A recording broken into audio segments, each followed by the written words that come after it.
Okay, very good morning, everyone, and you're highly welcome to this webinar to mark World Humanitarian Day. Thank you very much for joining us. Thank you. So we'll just stop presenting the screen right now. You're all very, very welcome. I can see some of our speakers present as well. Thank you so much for joining us and joining on time. So without further ado, we'll just get right into today's business. You're welcome to FlexiServe Foundation organized webinar.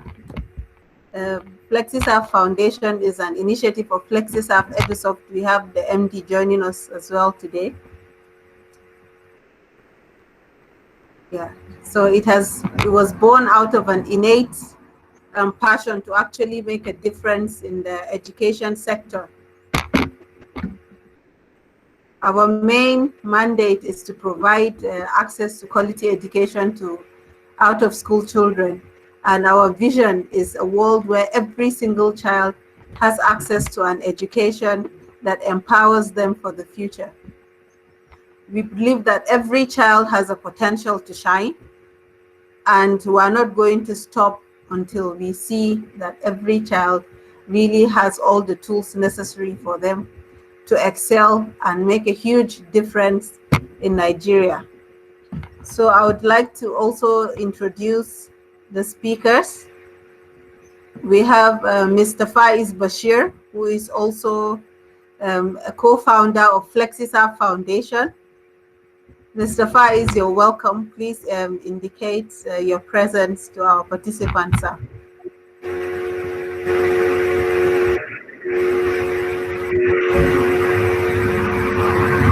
Okay.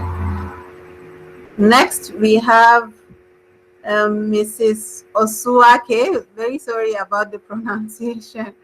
Obasuake Arikpo. You can just use Maranatha.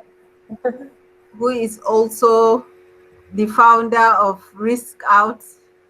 Who is also the founder of In His Image initiative. She's also doing something similar to the foundation. Ma, you're welcome. Please indicate your presence to our participants. Thank you. Good morning. Can you hear me? Yes, we can hear you. Thank you, Amina. Can you hear me? Can you hear me? Okay, good morning. Thank you for having me on your platform. Yeah. Okay, you're welcome, Ma. Thank you. We also Thank you. Yeah, we have Mr. Nelson Egbunu, who is the Programs Officer of FlexiServe Foundation. Mr. Nelson, kindly indicate your presence. Good morning, everyone. Thank you for having me. Yeah, good morning, Nelson. So in a short while, we would have also the country director of Plan International joining us.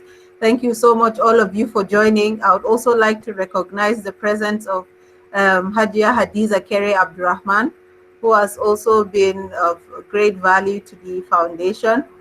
I would like to also welcome our team members and colleagues from FlexiServe and some of our partners, Mr. Aliu from Barefoot Foundation. You're all very, very welcome. So I gave a brief intro of the foundation at the beginning. I would also like to let you know that we work in several communities across Nigeria, especially the northern region. We are present in Adamawa, Abuja, Kano, Niger State, Kaduna, and Lagos, as you're going to learn from some of our initiatives through Nelson. So thank you very much, and we'll just get to the business of today. So we're going to start with Mr. Faiz.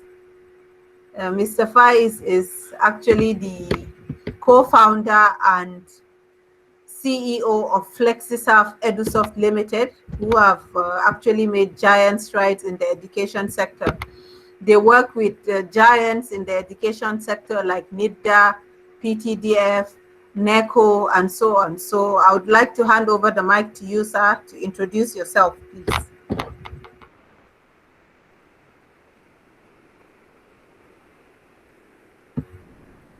Thank you once again, and good morning, all. I hope you can hear. Good morning. Yes, we can hear you, sir.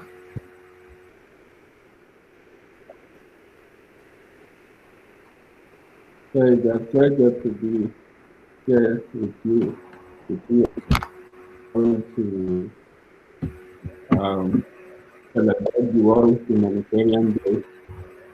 And for me, as a passionate in education, there isn't anything more important to celebrate than having everyone to be educated, that are empowered to make impact on the world. So coincidentally, FlexiServe and Edisoft as the coordinator of the foundation already mentioned, they are into IT, that outside education technology, and provide software solutions in school education. So we've started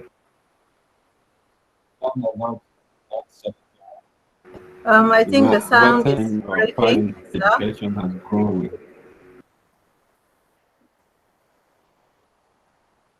Okay, let me switch off the video, maybe it will be better.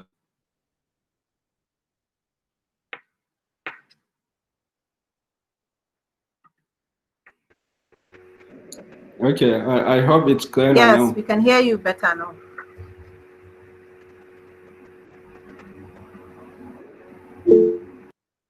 Yeah, so at FlexiServe, what we do is to work with schools and help them improve their processes, help them make learning more impactful on the students and so on. So fortunately for us, we are an IT company. For the past 10 years or so, we've used technology to try to improve education in Nigeria.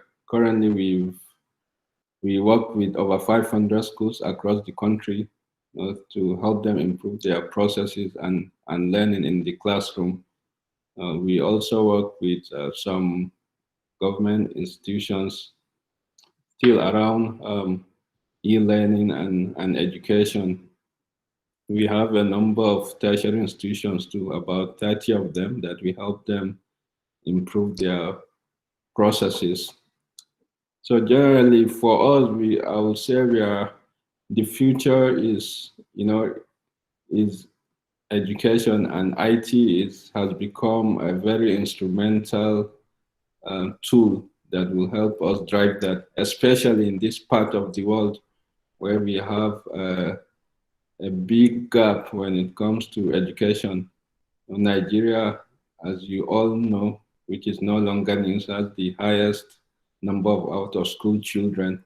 And it's really a big challenge, except we come up with innovative ideas. It's difficult to be able to, to solve this challenge. And technology, is one of the obvious tools that we can be able to do that. So it's still a long way to go, obviously, but we are making small progress, and hopefully with all the other players and the partners, we'll be able to achieve our goals in the near future. So there's a lot to talk about, our readiness, what impact technology is making so far, and so forth. I believe during the course of this discussion, we'll talk more about that. But generally, like I mentioned, so far we've seen a lot of impact when it comes to technology in education. We see how schools or the classrooms are being transformed. Students can learn more effectively, in different ways, and there are people now that have access, to some sort of more quality education than it used to be through digital learning tools. So I hope to talk more about that. But in a nutshell, this is what we do at FlexiServe, and Like Amina mentioned, because of our passion in this area and also the gap we've identified, we started the foundation, that's the non-profit part of FlexiServe, about 2 years ago to support out-of-school children. And we hope to leverage technology, in different ways to be able to achieve our set objectives. Thank you.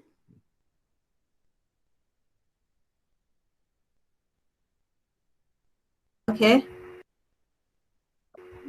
Thank you, Mr. Faisa. So somebody called my attention.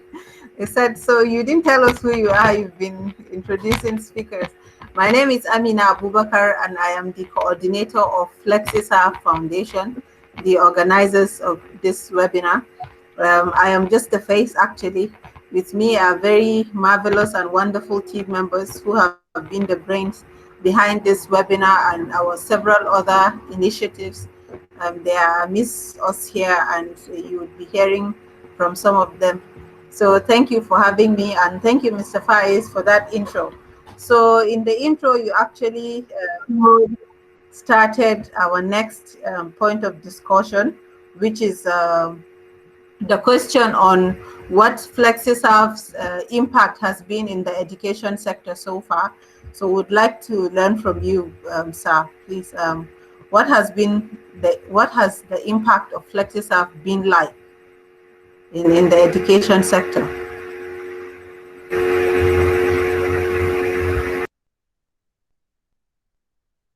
So when we started about 10 years ago, it was fairly new to many schools. So the access to computer and internet then was very negligible. So but because of the passion to solve problems, especially in schools, we were able to meet some visionaries who believed in what we were doing then. Like I mentioned earlier, our flagship product is a school management software that helps teachers and school administrators to automate their processes. So instead of the manual way of managing students' records, compiling their reports and so on, we're able to automate that aspect. So those early schools that started, I think one of the first glaring impact then was the capacity development for the teachers.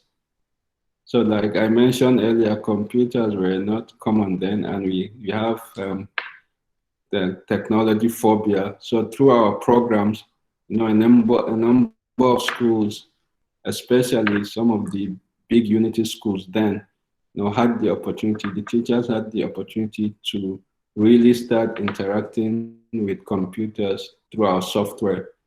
So as of today, we've trained, tens and thousands of teachers through our program. So that has enabled them to save time and be able to focus more in teaching their students in the classroom. So as I've also mentioned earlier, we work with over 500 schools so far. So the impact in terms of the quality of education and the approach, the way we learn and also engage parents, has been tremendous. Now parents, at the comfort of their homes or offices, they will be able to track their students' progress, they will be able to communicate with the school, and so on. So also the learning aspect, we've been doing a lot around e-learning development, building digital content to simplify or improve access to quality education. So just like what Salman Khan said, if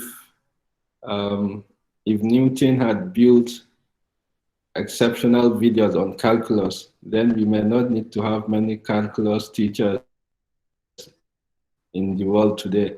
So that's what we are really trying to achieve. How do we build high quality content? Because most of these things are basic, they are fundamental, that don't change, especially for the early years education. So how do we create this vast library and make it readily accessible, particularly to the marginalized population? So this has been our journey so far and some of the impact we've been able to make.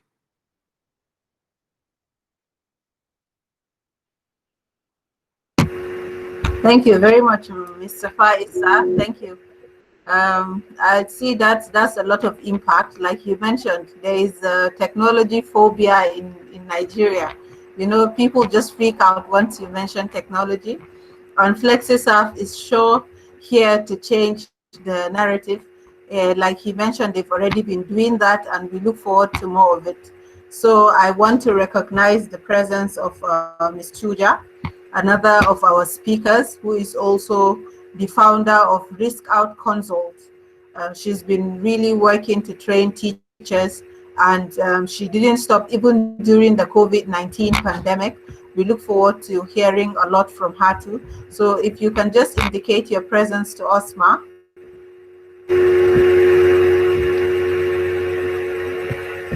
Hello. Yeah, you're welcome, Ma. It's Nice to see you. Thank you. Yeah, it's nice to have you. Thank you. Thank you. Okay, so our next question goes to Mrs. Maranatha Arikpo, who is also going to share with us what In His Image initiative have been doing and what their impact has been so far. So we're listening to you, Ma.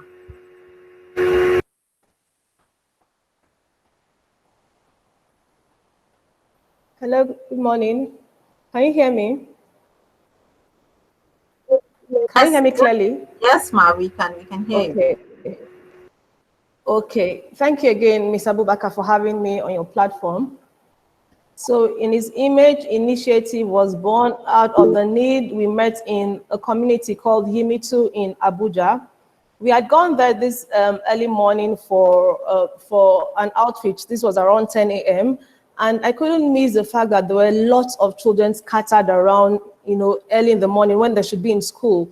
So I'd called one of them to ask them why they were not in school. And the response was that their parents couldn't afford to put them in school, okay?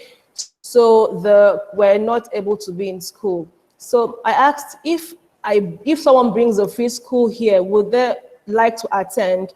And they said yes. I mean, without thinking, I said, okay, I was going to see what I could do about it. So I got a coordinator, someone who could speak English in the community. She got down a list of names for me, and then we started. That's a summary of how we started. I don't know if maybe I'll be given time to speak more about that. So, but before we started, there was so much fear because I was saying, what have I gotten myself into? I mean, setting up a school is not easy. There's furniture, there are teachers you have to pay, there's looking for a school building and all of that. So, and of course, and then there was the security. I think because this community is really, really remote, you don't have vehicles going into the community at every time. Sometimes after school, we have to trek to the next community to get vehicles to take us home. Okay, so I made several visits meet with the youth leader, to meet with the village head, and to tell them what I was going to do. And I got a sister who joined me. So at this time, we're just two of us. And we got a building and we started school. So that's how the children came in, and we enrolled with about 24 of them. And it wasn't really easy. There are lots of challenges. It had to do with funding, it had to do with transportation, and it had to do with the state of the roads. And there are really lots of challenges. But so far, we've been able to move past those challenges. We are in our second year now. Even during the COVID pandemic, the school wasn't really shut down, even though I couldn't go there because I do not live in the community. There's a teacher there who lives in the community. So we had opened in May, and the children take turns to come to school to have lessons. And we also share worksheets for them, so they're not completely out of school in this season. Thank you very much, Ms. Arikpo. That's some real Thank impact. you. So like she said, we are also Thank working to you. provide access to education, and we can really relate to whatever you shared with us just now. I'd also like to recognize the presence of Mr. Busayo Morakinwo, who just joined us and is also a speaker who is going to be sharing with us the several initiatives of Connected Development today.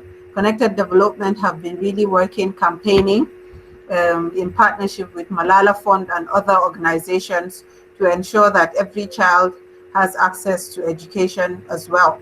So you're welcome, Mr. Busayo, sir. So now would like to go to Mr. Nelson.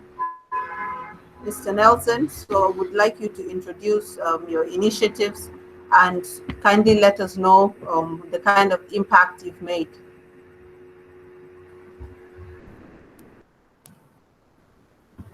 Hello, good morning. I hope you can hear me. Hello, good morning. Yes, please go ahead. Okay. Please go ahead. Yeah. So I currently serve as the program officer for FlexiCell Foundation. And like Amina rightly said, our mandate actually is to address the menace of out-of-school children in Nigeria. And basically, we've kickstart series of initiative to be able to achieve our goal, which is to reduce the number as much as we can. So I'll just be running through each and every one of them and highlighting what we have been doing and the impact we've recorded so far. So I will start with my very favorite, the Foundation's Novel Accelerated Learning project in Ruga community somewhere at Uye. I could relate so much with what the previous speaker said as regards going into what we call marginalized communities. You see, once you talk about marginalized communities, the concept of social and economic exclusion comes into play. You see, for us, being an integral member of the society expose us to a lot of advantages. We have access to good social networks, we have good housing, we have good education, and the available resources in the community, which gives us several opportunities. But you see, there are some other category of people that are being affected by poverty, by education, by housing, by unemployment. And it is almost like they've been relegated to the suburbs of the society. And you see, communities like that have not been able to access these basic resources. They have been denied of these basic resources. So our intervention is actually targeted towards this kind of communities that don't have basic amenities, communities that don't have good roads, communities that don't have electricity. Like the Ruga community in Uye, the first time we came into that community, I was like, wow, is this in Abuja? Like their housing are makeshift constructions. Like you can't see a proper house there. They don't have schools. They don't have a primary healthcare facilities. So you could see that the basic need of that community is there. And the accelerated learning program came in to salvage that situation. Like you could agree with me that education is the bedrock for civilization and development, and we believe that on the shoulders of education, the community can actually be developed. So when we came, we noticed that primarily what was the major challenge in that community was the poverty level. And we noticed that life came to most of these young ones at the early age. So you find out a very small child that is hawking when she's supposed to be in school. And so we devised a model that is flexible. that can accommodate also education and their source of livelihood. Because we can't rule out the fact that, okay, these children go to work and provide a form of source of resources to the family to be able to feed and fend for themselves.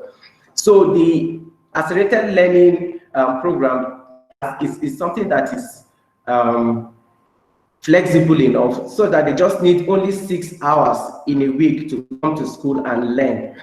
And another strategy we developed is that it is community-led, in the sense that we have series of community engagements that we're able to carry the community along and get their buy-in into the program. So talking about impact in rural community of Uye, for the period of inception till now, when we'll be running the accelerated program, we've seen children grown from 0 to 10. Children that could not read before now can read, because we use the Montessori model to teach them. So it is something that is fun to learn and it is easy. And we make our sessions as much as possible to be concrete as against being abstract. So it is something they can feel, they can touch, they can, it's something that they can relate with. We're teaching them numbers, we use stones, we use counters, we use even money sometimes to drive down, reinforce that concept we are trying to teach them. So we've seen children that now that could not identify the numbers, now could identify numbers, could call out phone numbers, could do basic arithmetics. We also teach them literacy. And the purpose of literacy is for them to be able to also read and write, which is basic for any human being to be able to reach their full potential. And the Montessori curriculum actually made it easier for us, because now these children have gotten good phonemic awareness, and they can now identify these letter sounds and blend at least 2-3 letter word sounds to be able to read. So it has been very impactful, especially for the fact that we met these children in a state where they could not, even hygiene was very poor, their mannerism was bad. Like, one thing that was prevalent there is these children always were into fights of one sort or the other. But our safe space also have these guiding principles that there's respect, mutual respect for one another. So we reinforce that through songs, through rhymes, so that they'll be able to understand that, okay, we don't insult one another, we are tolerant, we accommodate one another. And we've seen how these children has grown from one level to the other impressively, that now they are now role models in their communities. They are now shining the light of education. Thank you very much. Thank you very much, Nelson. That's quite some impact. So like Nelson said, this is just something that has been recorded in a few months. So this is also proof to us that actually another very good innovation to cater for the out-of-school challenge is accelerated education, as opposed to formal school, because that might not be for everyone. So Justice Tujama, you're welcome. I would now like to hand over to you to introduce your initiatives and let us know what the impact has been so far. So you're welcome, once again. Thank you so much, Amina. It's a pleasure to be here. Can you hear me? Yes, ma, please. Okay. Okay, I want to make a little correction. Okay, I am not the founder of Risk Out Consult. I actually work for Risk Out Consult. I'm the secretary to the company of Risk Out Consult. So let me make that very clear to you. My company has done a whole lot of things, especially during this pandemic, to be able to help children learn. Realize that technologically, a whole lot of people are way behind, okay, technologically, even teachers. So because our teachers are not tech savvy, it's actually very difficult for the children too that they are teaching to be tech savvy as well. So we thought it wise to think of better ways to help teachers to be good technologically so they can be able to teach children as well. So what did we do? Rather than monetizing our trainings during this pandemic, we decided to make it free of charge, teaching teachers the basic skills they need to learn so they will be able to teach these young ones who are at home. So we made it free for people, we publicized, and people joined our group, and we trained them on the basic tech skills, how to use MS Word, how to use PowerPoint in presentation and all that. And we exposed them to all of the e-learning applications.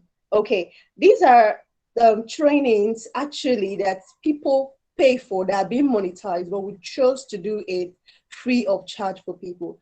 Of course, we had challenges during this in trying to train them.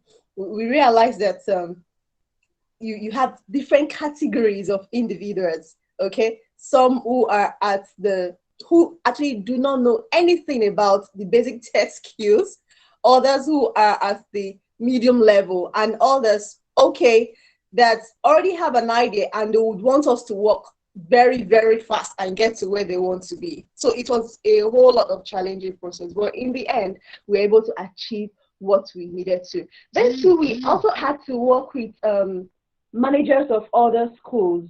A lot of schools, they kept asking, okay, how do I get through to my children? I've not been into tech prior to this time, so how do I get through to them? So we work hand in hand to them, get across to the parents, and then show them the best learning app that they could use that doesn't have to go up so much data. And then too, we also had some homes where it is that the parents too are not tech savvy. So what do we do?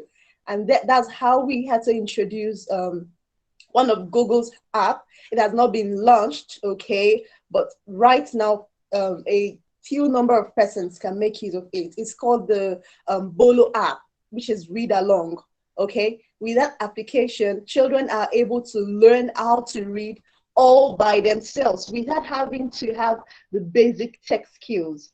So for schools who we know that the parents have this challenge of becoming tech savvy or have the challenge of having money to want to get data, we introduce these applications for them, and there's been a whole lot of pretty good responses.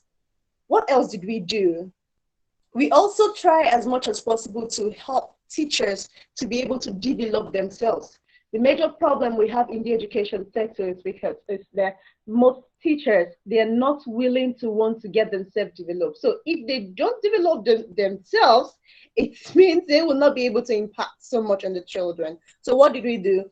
Last month, we launched what we call the Risk-Up Tech Classroom for Serious Minds. What do we do there? We expose teachers to the need for them to do reading. We realize that a lot of teachers, they don't actually read, okay? So we expose, it's just like a reality show, okay, where you give people targets to meet. You're meant to read this book, you're meant to explain it, you're meant to come and share with the participants in the group.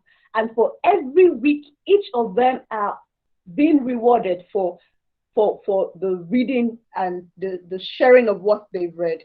We'll teach them basic tech skills that they know. And we even got to realize that a lot of persons do have Android phones, okay, but they don't know what it is used for. They don't know what they are having is a powerful tool. So we're able to expose this to them. And a lot of them are really very, very excited about it. Sincerely, if you were to train a school,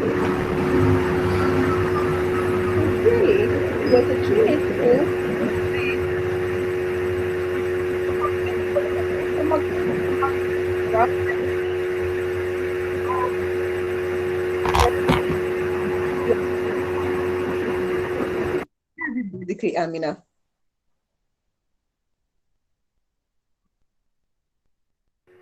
Thank you so much, Justice Tujama, and thank you also for the correction. We're really honored today to have amidst us the country director of Plan International Nigeria himself, Dr. Hussein Abdu. So he just joined us, and we can't emphasize just how honored we are to have you, sir. So, sir, kindly let your presence be known to the participants. You're welcome, sir. Thank you. Thank you very much for having me, and I apologize for joining that late. I had a connectivity challenge. Apparently, my system is not meant for good connectivity call, so I had to run some reconfiguration before I get it. So it's not my character to join me late. I apologize for that. This is what I need to Okay, thank you very much, sir. So we're coming to introduce Plan International and Dr. Hussein in a bit. Right now we have Mr. Busayo Morakinwo from Connected Development. Connected Development Africa is also a renowned organization. I know many of us know Hamzi Code, who is the co-founder, and Mr. Busayo is going to also introduce himself to us in a bit.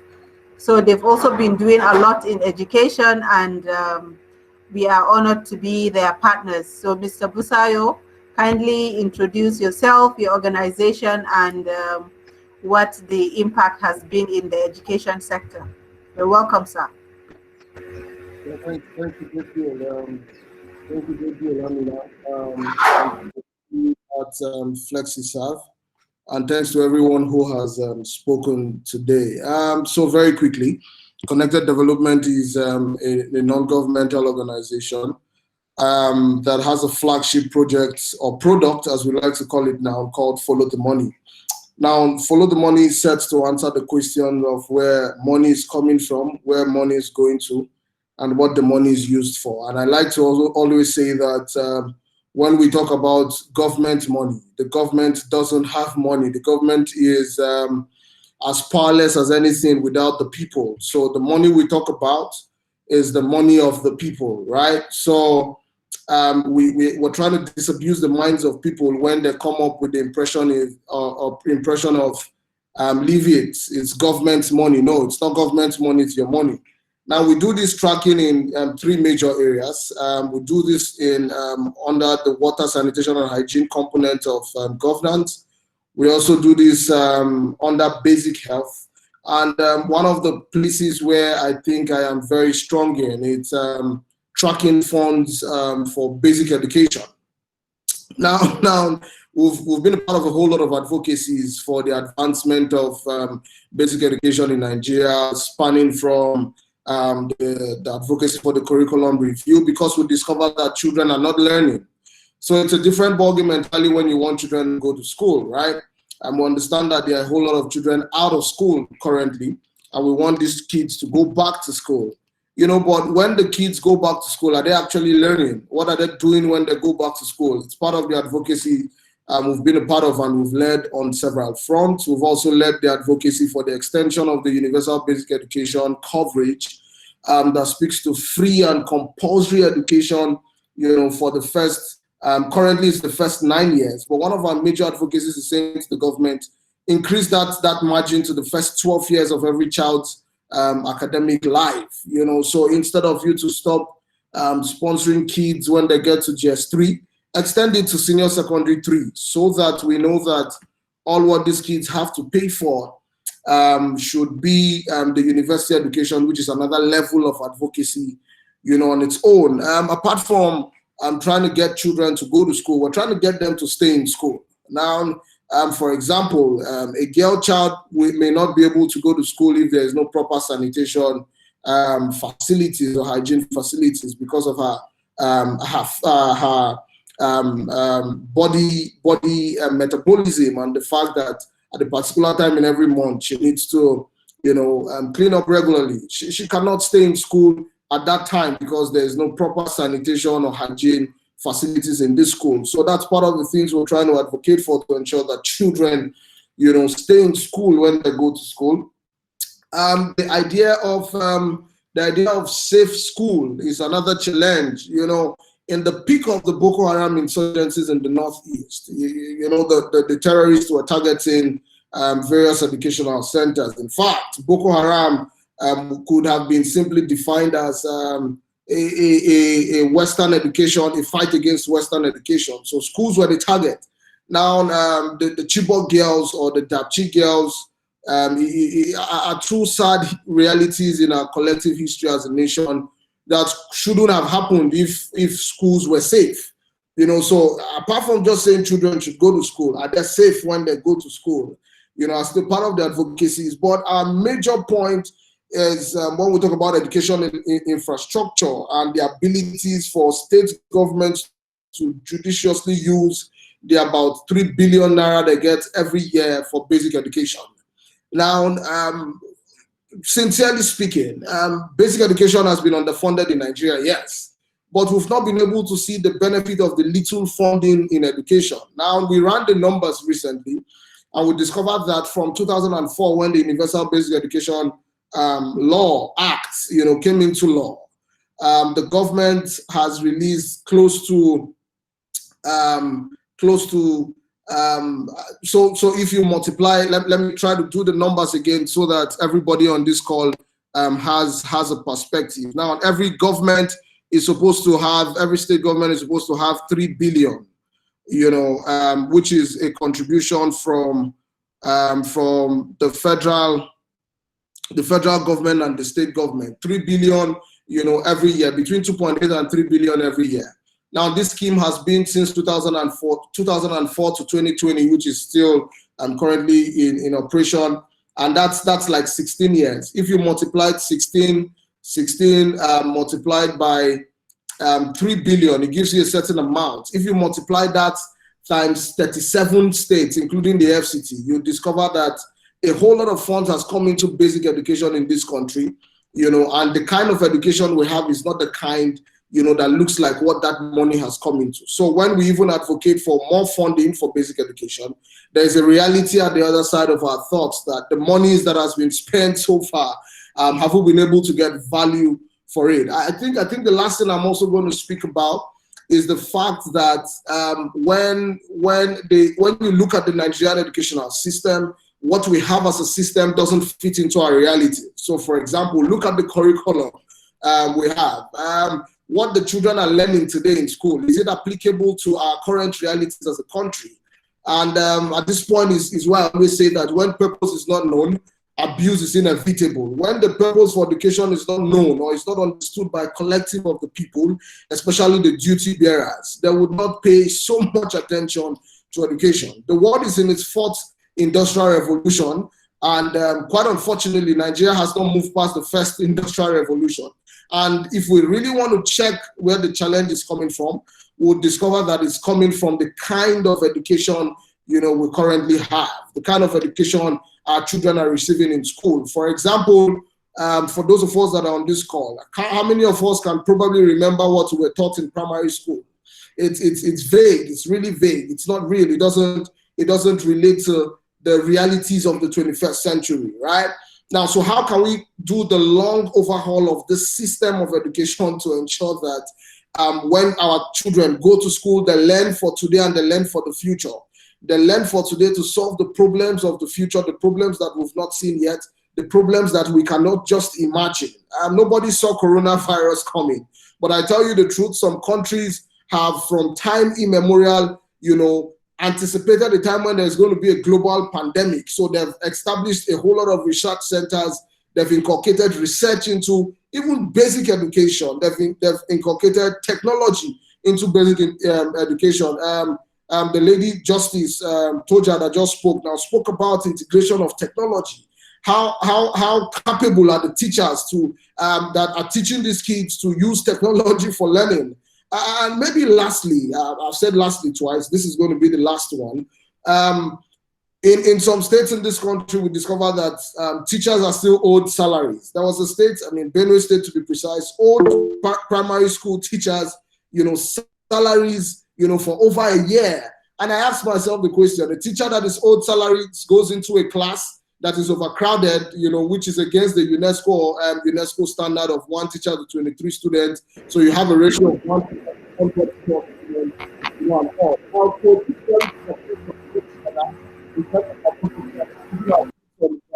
In collaboration with other colleagues, and was saying, hey, the educational system must be fixed, and it must not be a quick fix. We have to do the long overhaul, to fix the system.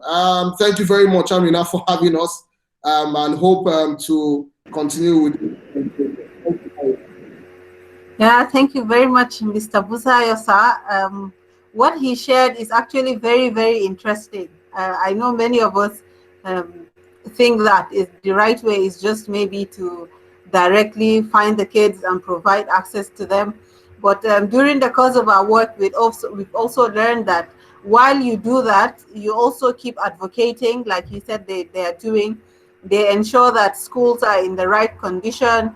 They ensure that the right policies are in place, and we're honored to be working. He also introduced a bit about the amending of the UBE Act to provide quality education till SS3. We're honored to be also part of that initiative. Thank you very much, Mr. Busayo, and we hope that our efforts will keep making a difference. So I will go back to the country director of Plan International, Dr. Hussein. Once again, we're really honored to have you, sir, and would like to hand over to you at this point to have a proper introduction and the impact your organization has made so far. So just a quick introduction. Doctor is going to take from me, but I would like to let you know that Doctor is somebody with development experience, international development experience of over 23 years. He has worked on several projects. He has worked under several projects like the USAID, and he has also led Action Aid Nigeria, and right now he is the country director of Plan International, who have been making giant strides before and during this pandemic. So we really can't wait to hear all of the great things you've been doing, sir. You're welcome, sir, once again.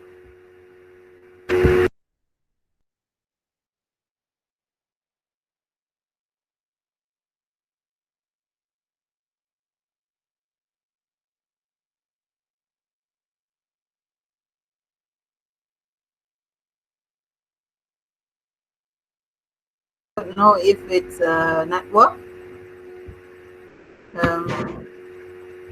Okay, thank you. Can you hear me now? Yes, we can hear you, sir. Okay, once again, I apologize, and thank you very much for having me in these very interesting conversations you are having. Like you mentioned, I currently work as the country director of Plan International.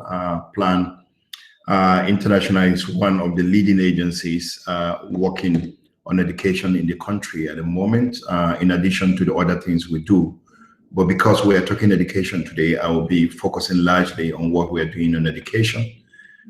We work on education across two spectrums, one in development context and then the other in humanitarian context.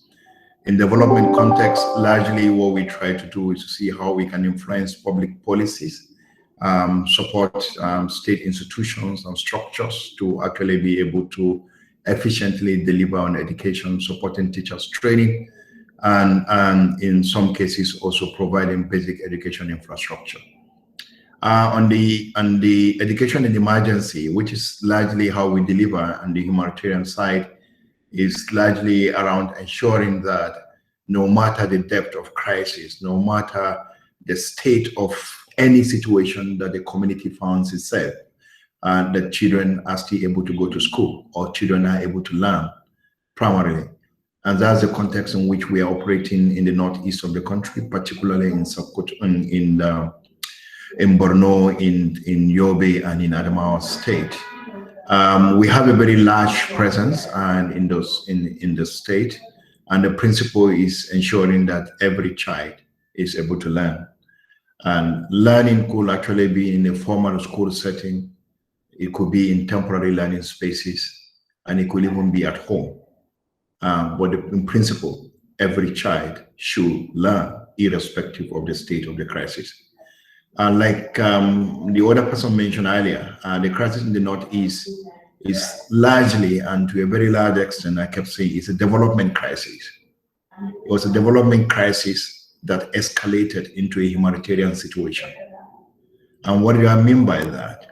And in the northeast of the country happens to be one of the least developed parts of the country, even before the Boko Haram crisis. And one of the major indicators of this development is education. And in that region, we actually have over 60% of the population actually been uneducated. And a significant proportion of children, over 58% before the crisis, were actually out of school. The girl child education in particular in some of those states was actually, in Yobe in particular, was around 24%. That was how poor the state of education was. And we have seen how that could create a very significant impact on poverty and inequality, and how that also falling into other contradictions could generate the kind of situation that we have today. And at the start of the crisis, education was actually the primary victim of that crisis because of the number of schools that were destroyed, the number of teachers killed, and the children or school children and students that were intimidated out of school. Take the Chibok girls, for instance, and the one in Dapchi and others that have been mentioned earlier, were clear processes of intimidating students out of school. So education has been a major cause of the crisis and also an important victim of that crisis. And it's therefore not a surprise that the leading body that was leading this crisis has a name that is associated with education, which is Boko Haram. And with that, it shows you very clearly what the target was. So primarily what we are doing is, one, ensuring that people who are displaced, children displaced, are able to go to school. Two, children who were actually not in school before are actually able to catch up, get into school and catch up. Three, those whose education has been disrupted by the crisis are also able to go to school. And fourthly, those who are born in this crisis are still able to go into school. You remember this crisis, and in its violent stage is 11 years old today. So 11 years. It therefore means that there are children who are born during this crisis and that are now in school-going age. And therefore, we have to make provision to ensure that they go to school. But we also recognize that this thing is not what we can provide as an organization alone, and that we have to work in partnership with several other institutions and agencies, federal government, state government, and the different institutions around education, other international NGOs, UN systems, local partners, local NGOs, communities, women's group, girls group, youth associations that we are working with in delivering this. And within the COVID context, COVID has actually created a new dynamics around education, and which is now that, look, even those who are not under crisis situation like in the Northeast, we've had our schools closed down. And that closed down of schools from preschool stage to university or tertiary level, everything had been totally shut down. And we say close to about 46 million children were shut out of school. It's a significant number. 46 million is a population of many countries. And this is the number that has been shut out of school across all the layers of education. And this is running 4 or 5 months, significant, huge. 5 months is so huge that it could actually change life, it could change attitude, it could change culture, and could actually make or undermine learning. So what are we doing? How are we ensuring this is done? For us, part of our intervention is to ensure that the children are able to learn from, even where they are away from the four walls of schools. We set up infrastructures, radio learning programs, which has been a bit challenging because, again, impact measurement has been a bit poor. We are not able to do proper assessment. Currently, we are running some assessment to determine whether we are making an impact. Smaller learning group systems by providing certain online learning platforms and all that are mechanisms that we have deployed. Home tutoring, we're also using volunteer teachers, were also what we deployed to ensure that children continue to learn in such settings. But we also have extensive engagement with government across level in trying to ensure that school is open, safe, meaning that supporting federal government and state government in establishing proper mechanism, protocols, and procedure for school reopening, so that when schools reopen, the children are safe. And then working with the government and learning from this particular experience of COVID-19 to build resilience in our education system. One of the major challenges of our education is that its resilience capacity is very, very low, and therefore it cannot withstand shock. So any shocks that happens, you find out that education will become a major victim. So if you have one ethnic conflict somewhere, the schools are closed down, or schools are actually turned into IDP camps. Or now we're in the rainy season, if there's any flood anywhere, schools are closed down, or they turn the schools into IDP camps. And so even when the COVID-19 came, it's therefore not a big surprise, because it's not even peculiar to Nigeria. Schools naturally actually have to go. But what we are beginning to infuse into educational conversation is that how do we build resilience into our education, so that education is also able to withstand shocks, and that education is also seen as an essential service that should not stop because of crisis. It's like, well, we are not saying they are the same, but it's like our hospitals, that during crisis, you don't shut down hospitals. Therefore, during crisis, we don't shut down schools. And if we don't shut down schools, what do we need to have? So as part of this process of building educational resilience is, look, we can't talk about education today without talking about technology. But we also know that there's a huge gap, technology gap, across different segments of the country, across geopolitical zones, across state, across rural and urban, across male and female, boys and girls, poor and rich, that the access to this modern information and communication technology is not equal. There's a deep level of inequality in that access. So children in urban areas are probably able to go through online schooling, but those in rural areas are not able to do that. So part of the process of actually building resilience is to make this technology available to all and ensure that the technology become part of schooling. It's like having a school without a blackboard or a whiteboard, or without a chalk, or without a furniture in the classroom. So that's how we want to take technology to be. It is not something that plan can deliver alone, but it's something that can be delivered through proper policy channeling, that the duty bearers, our state government, our federal government, and our local government are able to take this technology to be part of essential infrastructure of our learning environment. And then when we do that, we could probably say that even within our school calendar, we actually have periods when children learn from home. Like we have midterms. So if you have midterm, you have a midterm break. You could also actually have a week of learning from home in every term, so that a new culture is developed and parents are prepared and systems are developed to support such learning.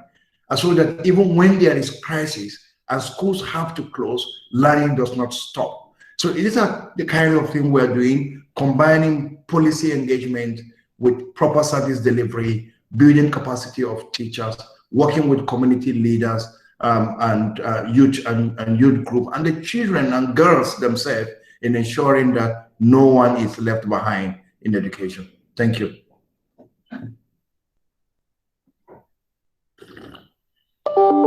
Thank you so much, sir. Thank you. That's quite some insight. Like he shared, you know, the numbers are just alarmingly huge. And because of this lack of resilience in education, the slightest thing just affects education the most. I can't believe that we have these numbers right now in this country, 46 million children not learning. Like, you can imagine somebody handing over to you 46 million naira.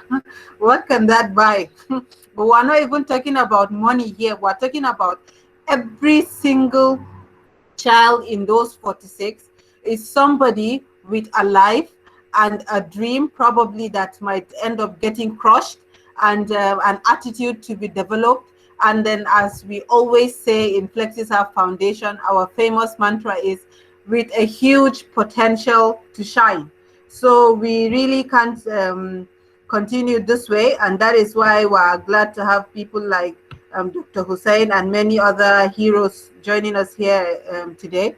We really have to find out how we can, go forward and ensure that education develops this resilience that is ever needed in the country.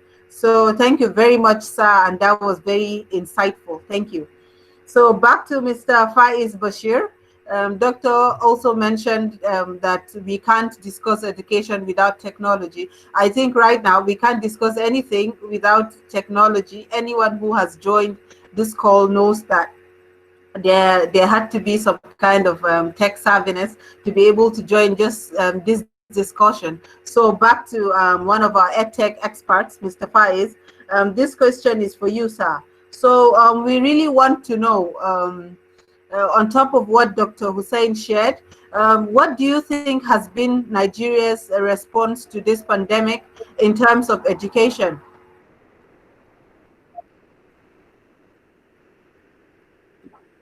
Okay, hello once again. Welcome, sir.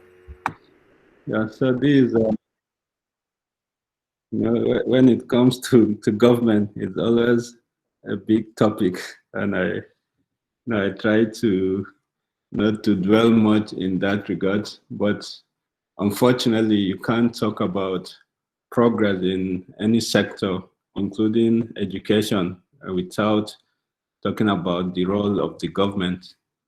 So to be very fair to the government in respect to this COVID-19, I think globally, it was something really exceptional. No one really saw it coming, and it has been a major setback in different areas, and particularly education as well. And there are a number of reasons to that, just like Dr. Hussein explains recently, a moment ago, that education is in most parts of the world, I think, is not seen as an essential service. Obviously, if this pandemic, when it hit hard in March and April, when almost everyone isn't aware of what is it all about, we are all scared. The first priority is the health. If we are not healthy, if we are not alive, then every other thing is secondary. So the government has to prioritize that. Right. Then the next thing is other essential services. So for education, I think is difficult to really, in Nigerian context or perspective, it's difficult to really even put it into perspective of COVID-19, because there's been a very long time of neglect, in that sector. We haven't really made progress. We haven't prioritized our education, let alone to even see it as an essential service. So obviously, with a situation like COVID-19, the response will be very, very slow. So I know there have been a number of strategies or initiatives by some state governments and so on to broadcast education on TV and some e-learning initiatives. But notwithstanding, like you've just mentioned, we still have about 46 million learners, that are not currently learning. And this because is the long-term decay in education. So I think, to be fair to the Nigerian government for this COVID-19, there's little they could really do about it. It's a very short-term emergency, right? And there are other bigger challenges. So even in US, I think schools are just beginning to open this week or so. I've seen a number of interviews, including Bill Gates, Sal Khan of Khan Academy, and so on, that are still explaining the challenges of e-learning, even in the US. To be honest, especially for the early years, e-learning can just be, can just complement education. but as a parent too, I've experienced it. Fortunately, to some of the private schools and people that have access to these things, learning continued. But I'm sure those that have experienced it, you will now know that homeschooling is almost impossible. It has to be very exceptional, disciplined parents, that have the time and resources that can be able to do that. Which I think also brings us to the point of really, really appreciating and recognizing teachers, especially passionate teachers that are doing their work. It's a big Herculean task. So as much as we want to introduce technology and so on, right, you still have to, the physical learning has to continue and so on. So for the government response, I think there isn't much, I would say, there wasn't much impact. There's little they could do. But fortunately, things have started opening up. The exit classes have resumed. Guidelines were put in place. I think 2 days ago, SS3 students have started writing WIAC exams. So it's just a lesson to learn from, especially for the government. These things need to be well planned. There has to be long-term strategies to look at education as an essential service, not such that when crises like this, not just COVID-19, but even the terrorism and other crises that shuts down our educational system, just like the doctor explains, we have to put all these things into perspective and really go back to the drawing board. So like I said in a summary, there isn't really much to be expected from the government within this short period of COVID-19 crisis. We just hope that things will continue to improve and we'll go back to normal status quo. Okay. Thank you very much, Mr. Faiz, and also for the deep diplomacy given to the government. We are actually all aware that the government has very limited things they can do. So that's something highly relatable. And once again, would like to emphasize that the numbers are really huge. While the pandemic has taken us off guard, we really hope that it's a lesson that we actually wake up. And that's why we have several heroes in education today, so that we have to all come together and see how we can solve this problem. Learners around the world are suffering, and like you mentioned, we can actually keep talking about e-learning, but there is a limit to what e-learning can do at this point. We're growing as a global force, but we can really at this point not completely replace the impact of classroom learning. So would continue working and would see how just far it can go. So thank you, Mr. Faiz, once again, and we will go to Mrs. Arikpo. If you're here with us and you can hear me, I would like to hand over to you right now to let us know some of the challenges you encountered while trying to work during this time. So can you share with us what the challenges were? Okay. Thank you again, Ami. About the road network and the fact that I saw this need and I started. It was just me, myself alone, and then someone met me and joined me. So we had there are too many challenges. We needed money to buy furniture. So when we started, the children would just go around into the communities and get benches for during the school period. And I mentioned when I started that we got a building that there are no doors, there are no windows, and we couldn't get money at that time, but we needed to start. I told you the children were just all over the community, and we had to take them from off the streets. So the funding was a huge challenge, and also having to come to the community every morning when it rains, the roads are impassable.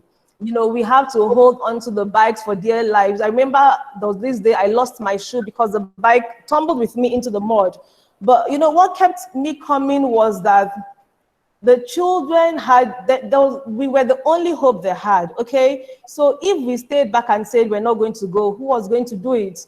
And then, like, I agree with Dr. Hussein when he said the security problem in the Northeast is a result of development problems. My message on the NEET was to have these children have faith in humanity, that a total stranger could come from nowhere and, you know, help you and transform your life. So in all of this was for them to have faith in humanity.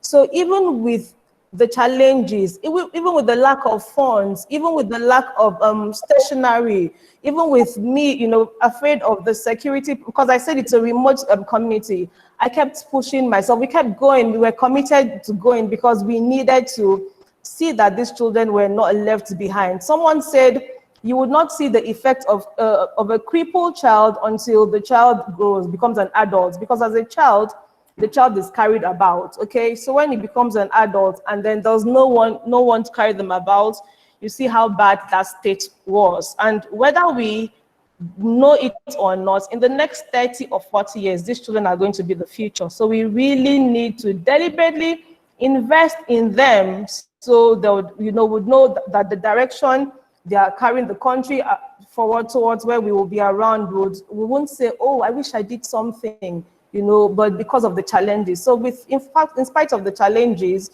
we still had to push forward because we needed to see that their lives were transformed. Wow, I must mention that, Ms. Arikpo, that's really inspiring. Even though I am sure it was such a sight, the bike tumbling with you. It must have been. Honestly, it was. I was upset, but I still, because of their lovely faces, I had to still go. I had to keep Yeah, yes.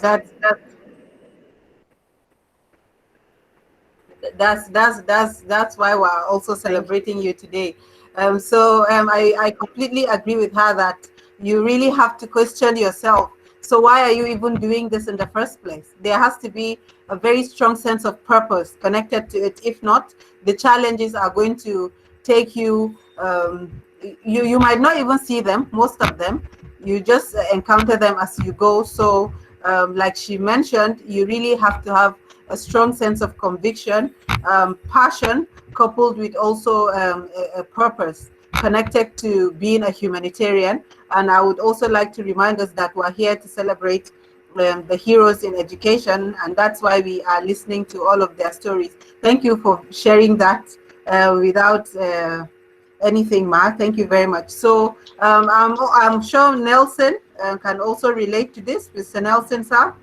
So during the course of the work you did at the FlexiServe Foundation, have you been able to make any substantive impact during this COVID-19 pandemic?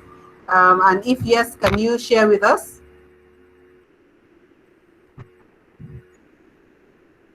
Nelson? Oh, okay. So I think we are having a bit of network challenge here. So would like to go to Justice Tujama. Once again, would like to hear from you. What has it been like for you actually working with these teachers? You mentioned earlier that, you know, nobody actually takes much time to develop capacity. So one of the reasons why our education is really suffering in this country, because those that are even those that are actually delivering are not even up to speed with what they are supposed to be having. And you've really been working with these teachers to ensure that they at least reach a certain level of efficiency. Okay, we have Nelson back. So Nelson, you're muted. So if you could kindly unmute, and then yeah. So like Hello. Yeah, I don't know if you heard me. I said I'm sure you could relate somehow to Mrs. Arikpo's challenges, because it's always challenging working in this sector.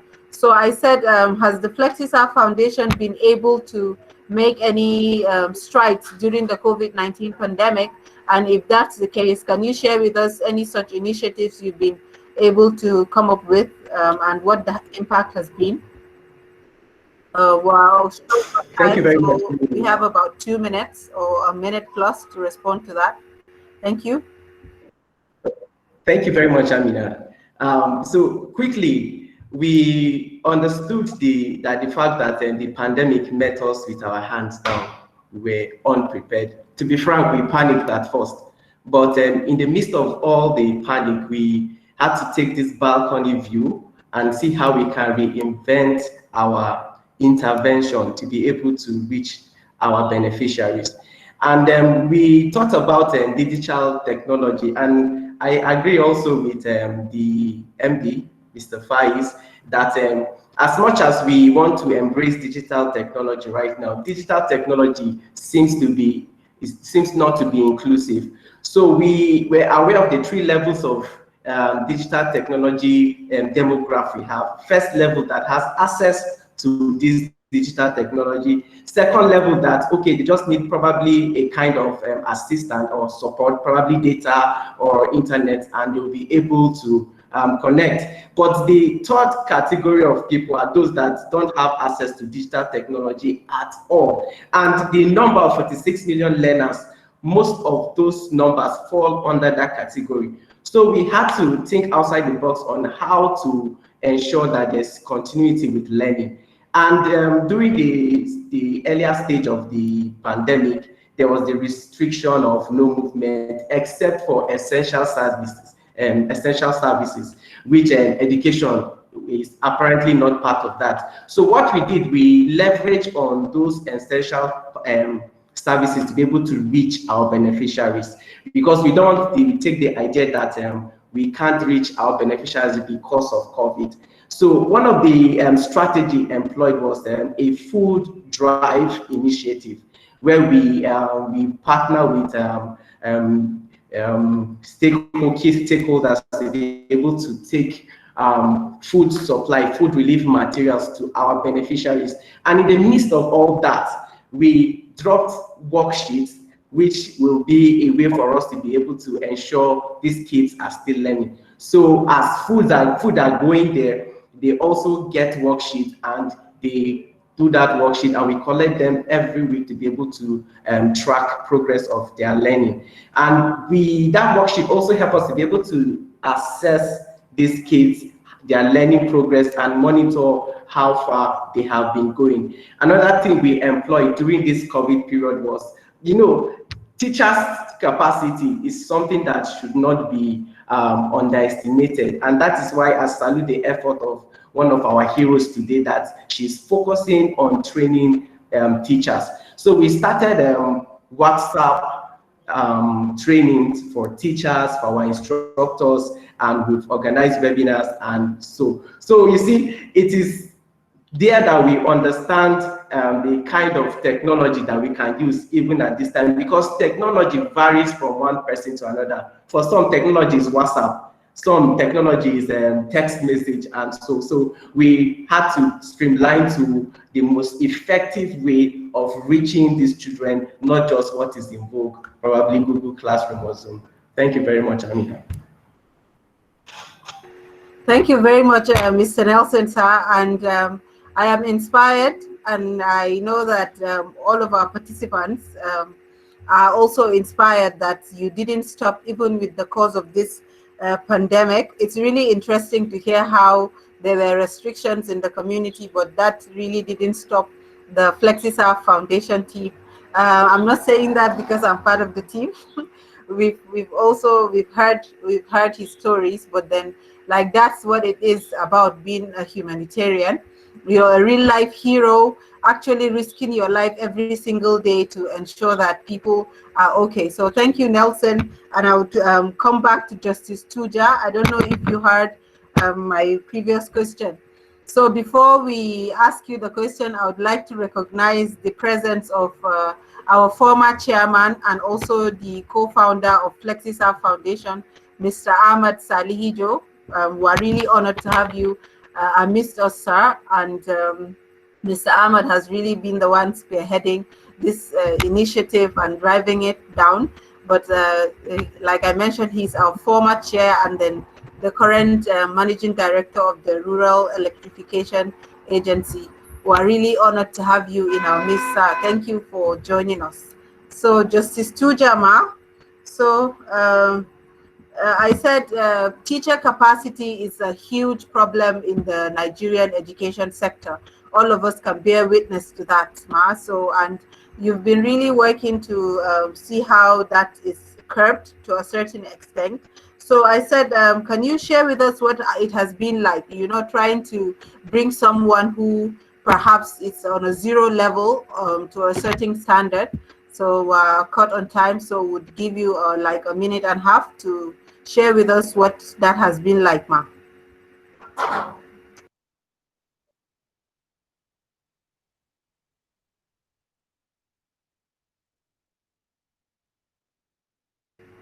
Uh-oh, I hope we've not lost. Okay, thank you. Thank you, Amina. Can you hear me? Yes, please. Okay. Well, it's been quite challenging. I must tell you, it's been quite challenging. It's not been easy. Okay, one of the major problem we had was the fact that the tutoring we did during this pandemic, we're all online. Okay, so a major problem we had was network challenges. Okay, network challenges from our end and also network challenges from participants. So most of the times you're not able to pass through the information you want to actually pass to these participants because of issues in network. And then at the initial stage of this whole initiative, the responses we got weren't quite encouraging. And then we thought to ourselves, here we want to do something freely for people, and yet we're having few individuals wanting to key in. So that was quite discouraging, and it almost made us want to stop everything. But we just had to continue. And in the end, we got a whole number of persons who came to join the whole program. Another thing too, another challenge too was having to do task that it's been given. You hear a participant giving you very flimsy reasons for not accomplishing a task that has been given. And here you sometimes will have to stay all night brainstorming on ideas on the best way we could teach these people, or the easiest of all tech skills we could teach them. And yet you give the person a task after trying to coach the person all through, and the person is not ready to want to do the task for something the person isn't paying for. So all of this put together almost felt so discouraging, but we still had to push on. And truthfully, I must tell you, for now, we are very, very happy that we did what we had to do, and there's been a lot of results from all of that.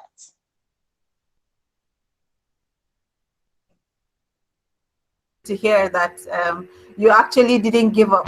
So like she mentioned, you know, as a humanitarian, one of your foremost skills would be managing people. So like she also shared with us, you know, you're helping out someone, and just for them to actually carry out a task becomes something, but you remain in it, and you see that after some time, somehow their motivation returns. So thank you, Justice Tuja, for sharing that. So we'll come back to Mr. Busayo, sir. So we know part of one of the foremost activities of connected development is following the money. So so part of following the money and then also following on policies. Mr. Busayo, sir, can you just summarize with us if there is any optimism regarding the amending of the UBE Act? We're aware that it has lingered for quite some time now. So firstly, are the days looking bright? Then yeah, and if they are, then what should we expect? Like, what should we expect soon from the government and the education sector, based on your own, you know, based on what you're doing?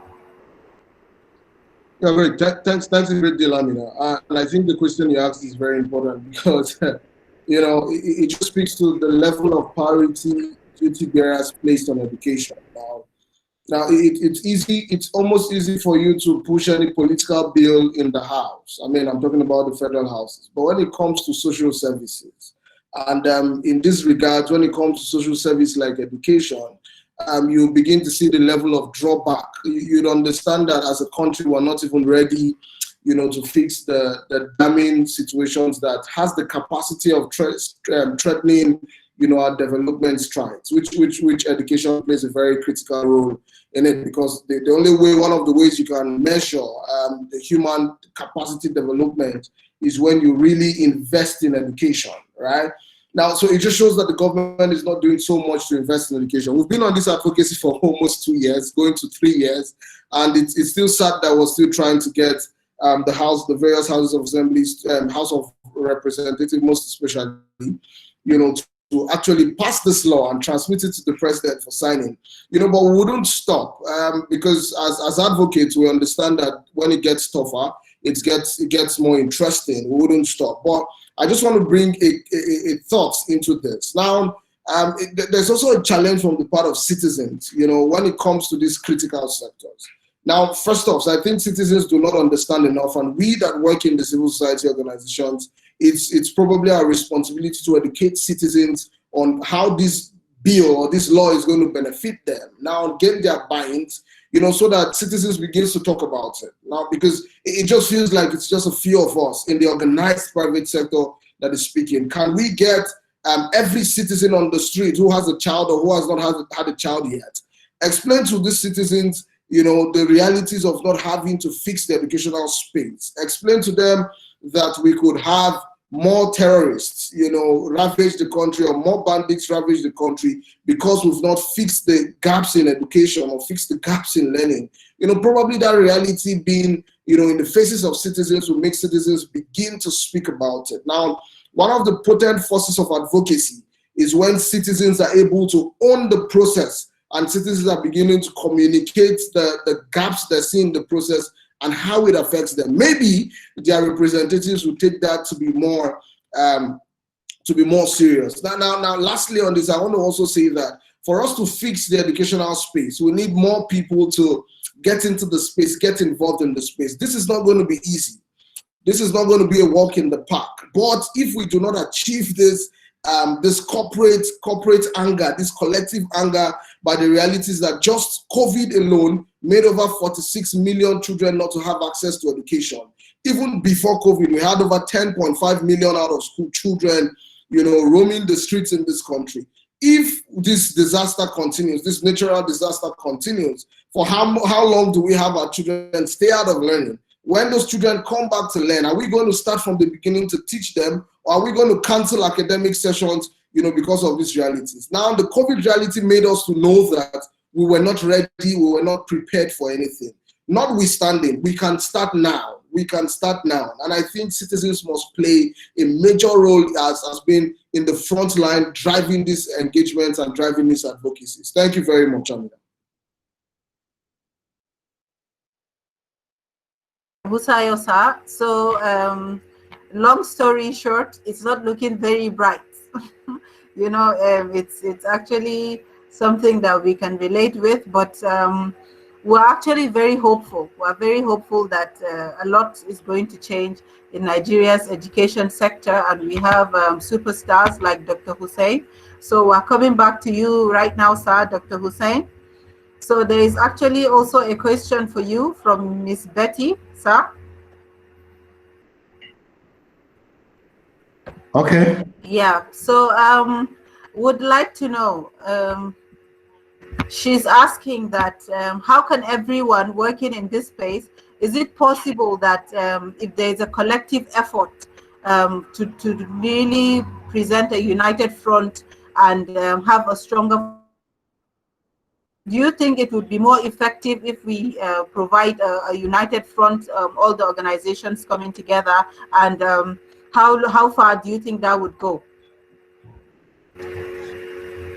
Yeah, generally our work generally as a sector, development sector or civil society, if you want to use that to describe it, requires collective actions. The whole essence of civil society is about collectivity.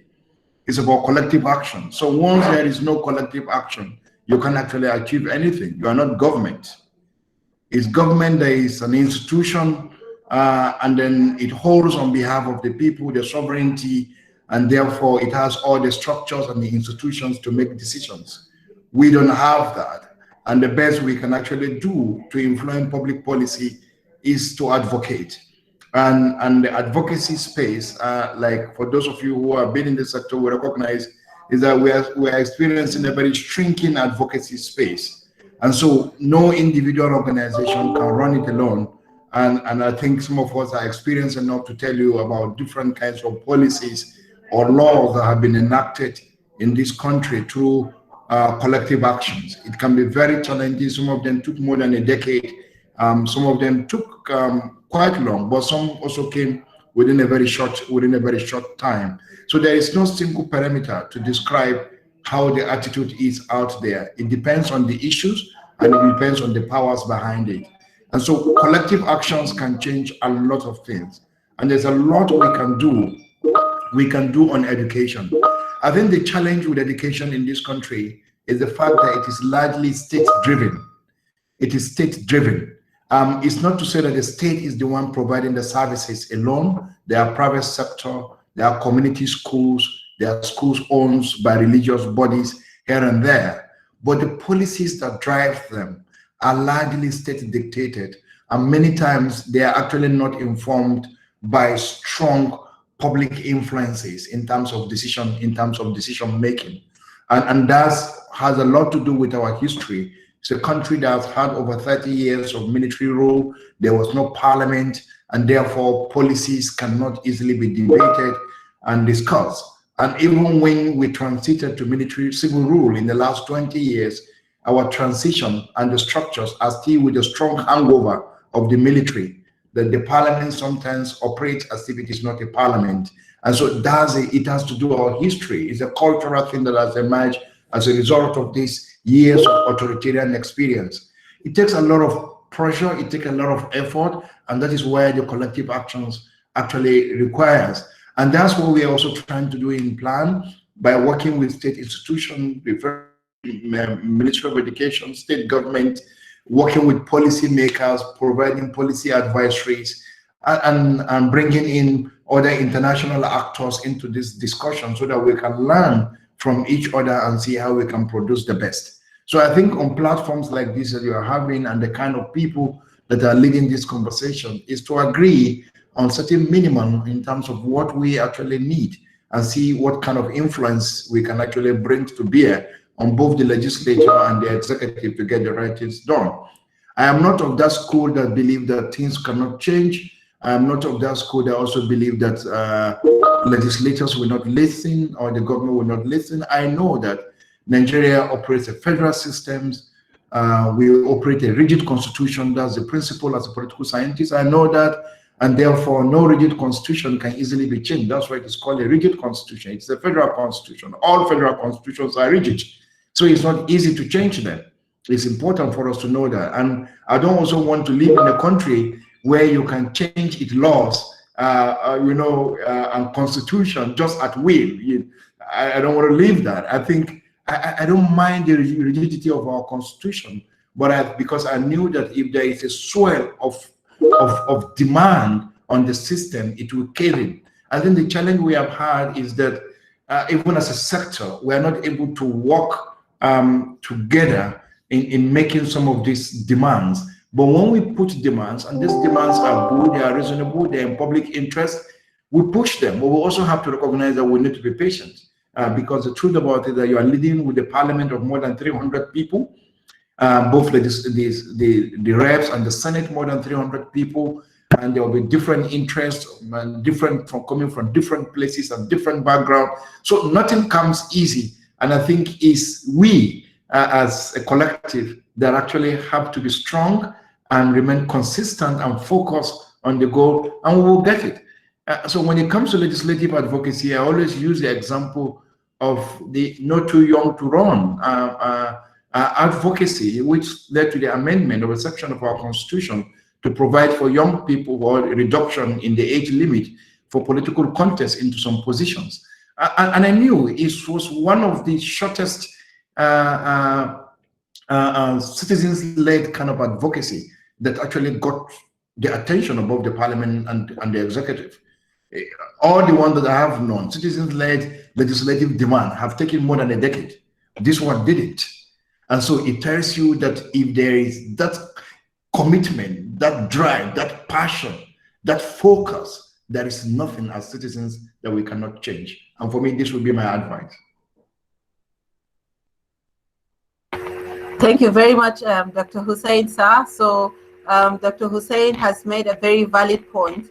He said, even though it might be difficult, but others have done it and we can actually do it too. It's about commitment, it's about consistency, it's about the drive that's behind it. So we hope to keep pushing and would really actually get somewhere someday, God willing. So another question for you, sir. So somebody is asking, you know, Plan International has been one of the leaders, like you mentioned, in education sector, especially during this pandemic. So what has it been like actually being able to reach some communities and provide the access to education, and what's the plan to scale if this pandemic continues?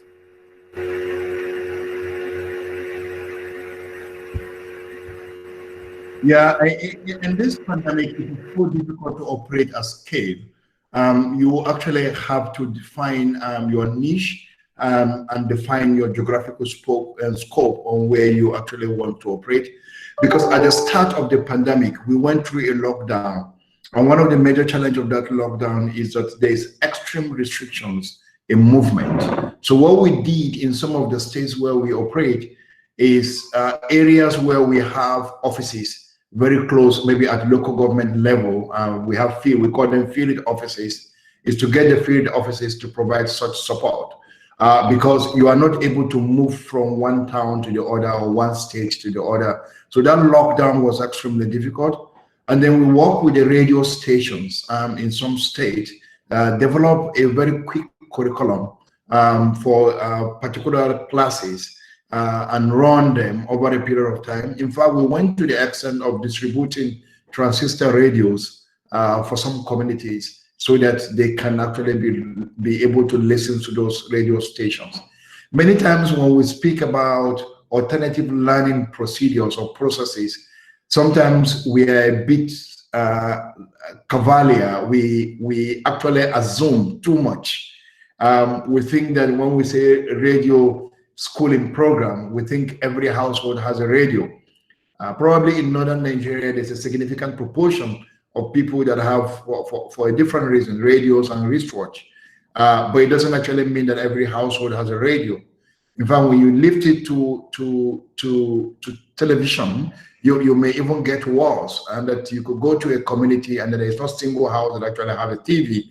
And even when they have the television, they cannot have the reception. Even when they have the reception, there may not be electricity. So you will see us in communities providing transistor radios and batteries to support, because you can give the radio and the battery run down, and the people are so poor that they cannot even afford to buy a battery. Or even if they can afford, probably is to just be their opportunity cost. They would rather go and buy food or get something else than to pay money to do that. So for us is to remain and ensure that this is done. But ultimately, what we think the best way we think the country can actually operate is to build resilience in our education, so that shocks of this nature does not lead to the close down of education. And then it's for government to also recognize at all levels that education is quite essential. It's an essential service, and that no amount of crashes should stop children from learning. I think it's that new culture that we actually need to build. And this culture can be properly instituted when it has a very strong policy backing. So with policy backing, we are able to train people, teachers, parents will begin to recognize how important that is. It is like the education is as important as family. It's as important as family. You can imagine you without a family. A family does not mean a father or a son or a mother or so. You may not have them, but you could come up within a family. So if you don't have a family, you can imagine what that is. And it's one of the major rights of a child. The child should have a right to a family. And then education is one of the rights. That every child should have rights to education. And it's one of the key goals, both at the global goals, at the Millennium Development Goals level that aspired and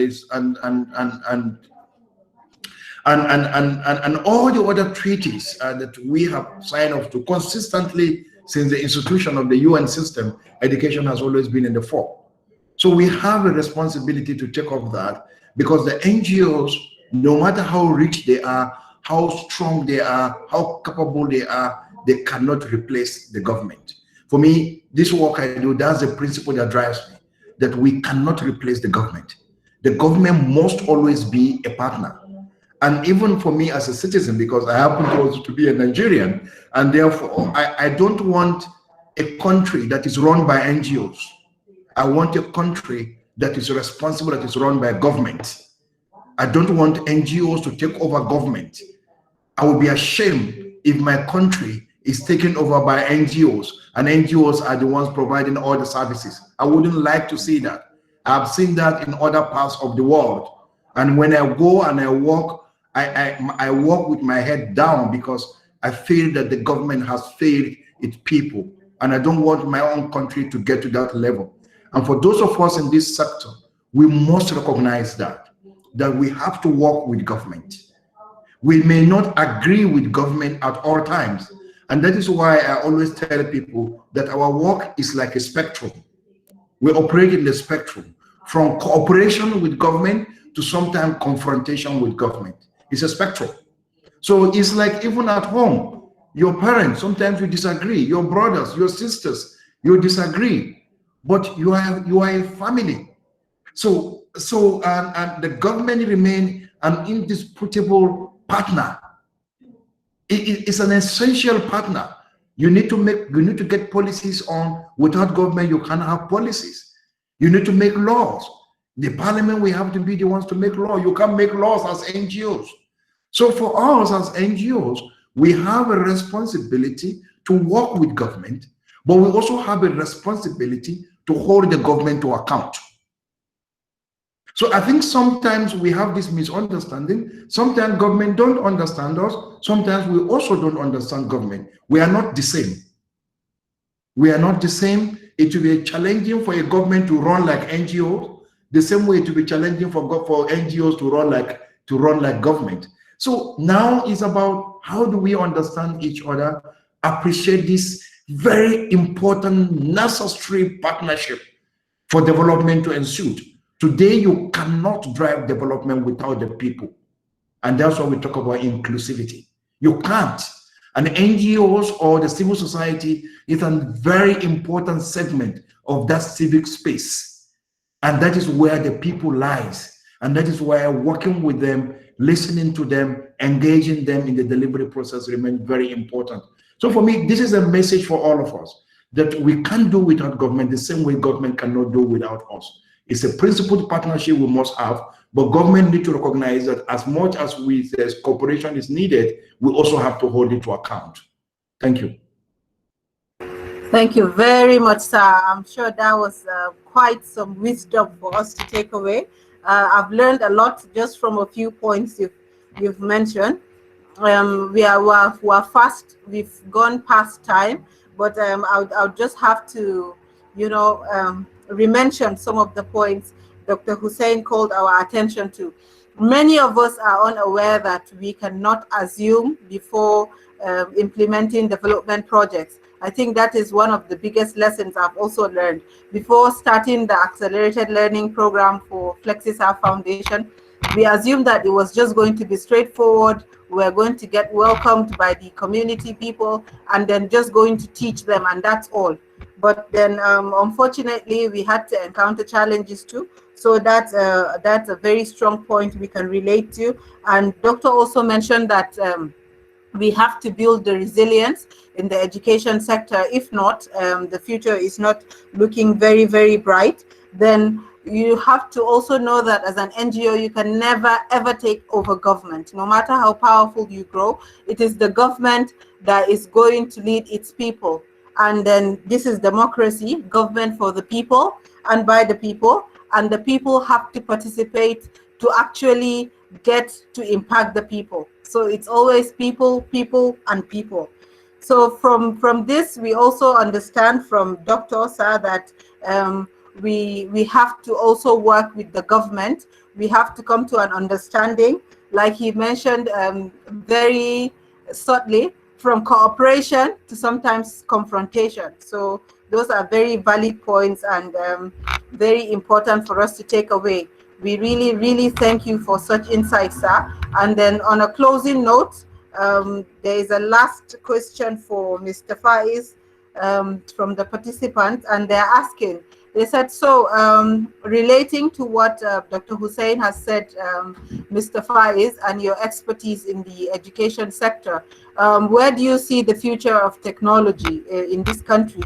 So we hope that we have some optimism to go home with today. And that's why this question is very important.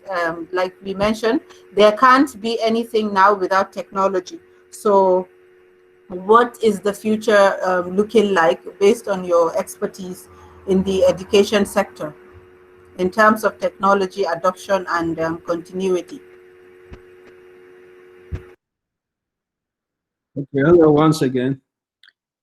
So I'm an optimist as well, right? So I really see a bright future for Nigeria and Africa at large. You know, if you look back into history, this world has been revolutionary. So it's just that, you know, the speed at which things are advancing, technology is developing now. You know, it makes it as if this is the only time we've been having this kind of innovation. But just think about it. When pen and paper was invented, that was highly revolutionary. And if you still go back to history, you know, most of the heroes and other past legends in the world, they always emphasize how books, how reading has changed their lives. And that's what we are going to see with technology, or we have started seeing. I'm sure if you relate with some of the younger generation now, right, they will be wondering, how did we learn? How did we go to school when there was no internet back then? You know, the physical libraries are becoming obsolete. You have access, you know, to information at your fingertips and so on. So technology has started creating these opportunities already. You know, there are a lot of people that have, through technology, been able to, you know, to achieve what they will never have even dreamt of. So, but that's going to the trend will definitely continue. And, you know, the analogy I always use in terms of education is just think about the communication sector, right? It's the world we caught up with that. Right? Almost every part of the world, whether you liked it or not, this thing has come to meet us. You know, almost everyone has access to mobile phones and so on. So I see the same thing even in power sector. I always said, I think the ultimate solution to power, even in Nigeria, is going to be independent and technology driven. It's gone are the days where we expect large scale power grid, you know, to be installed and give us power. You know, we already have solar roofs now that are becoming very, very affordable. Sooner or later, they will replace our traditional roofs. They will be cheaper and they will provide power to independent houses or locations. The same thing with education. So I'm highly optimistic notwithstanding, there's always the role of the government. But I think education is being democratized already. There's access to this information, there's access to knowledge, right? People that have the opportunity to gain the basic foundation are able to take, destiny in their hands, build themselves, and so on. So the model is changing, right? It's in many organizations now, right? The knowledge economy, has disrupted a lot of things. Many organizations no longer really focus on certificates. It's really about the skills, and that's what technology will be able to do, and empower those marginalized, communities, that if they one way or the other gain access to this knowledge and technology, they will be able to compete with, with almost everyone. We have very, very similar experience even in our industry, where the world is now a global village. You have experienced software engineers that have opportunity just like any other person in Europe or America. They can go work in multinational companies and so on. So that's going to be the trend. But notwithstanding, we still have a lot to catch up, right? Because we will soon be talking about artificial intelligence. We may soon outgrow the challenge of basic literacy and so on, right? But things are moving on. So what happens with now the newer trends, and so on? What happens to our current jobs that are being phased out and all of those things? So and then also about ethics and leadership. I think that's where maybe the focus of the educational system should be, right? The government, the institutions, and so on. Because you might be highly knowledgeable, just like what we have in terms of the cyber crimes and so on. Most of the people involved, they have the knowledge, they have the skills, but they are not channeling it into the right, direction.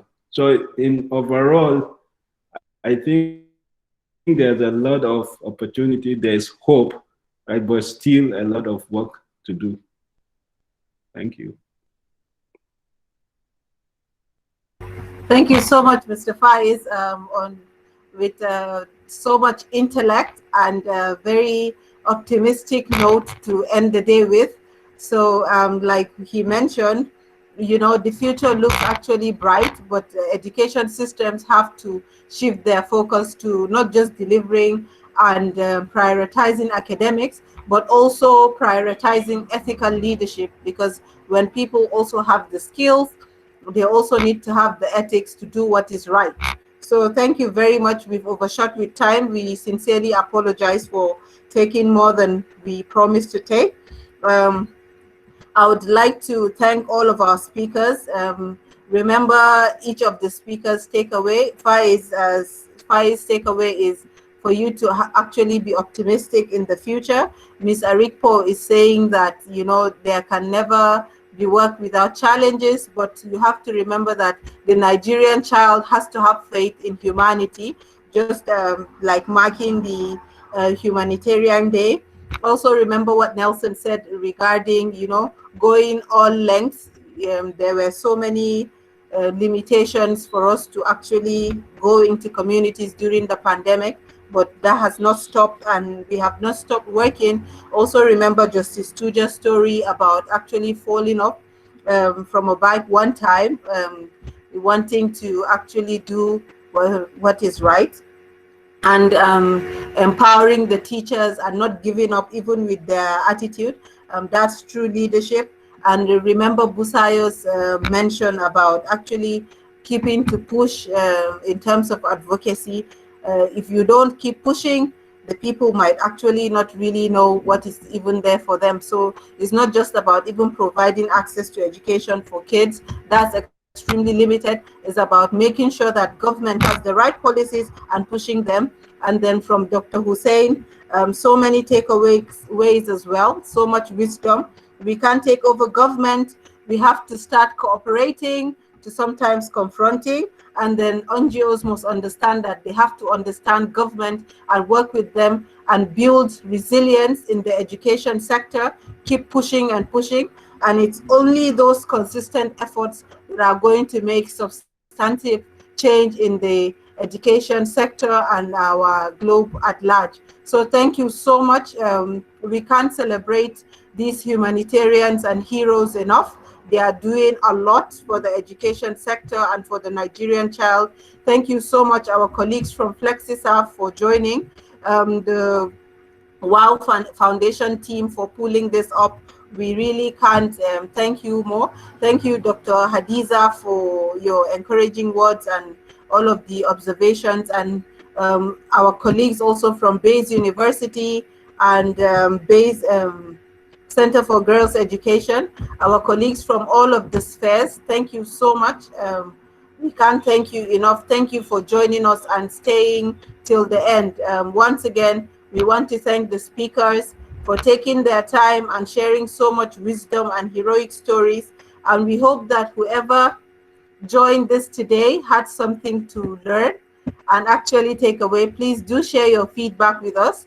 Always don't forget to contact us on info@flexiserve.org, and then also we have our phone numbers tagged at every point. Some of our colleagues are going to share their personal handles as well, our social media handles, so you can contact us however you want to contact us. If you have any more questions for the participants, we have to close. So thank you so much, all of you. Thank you.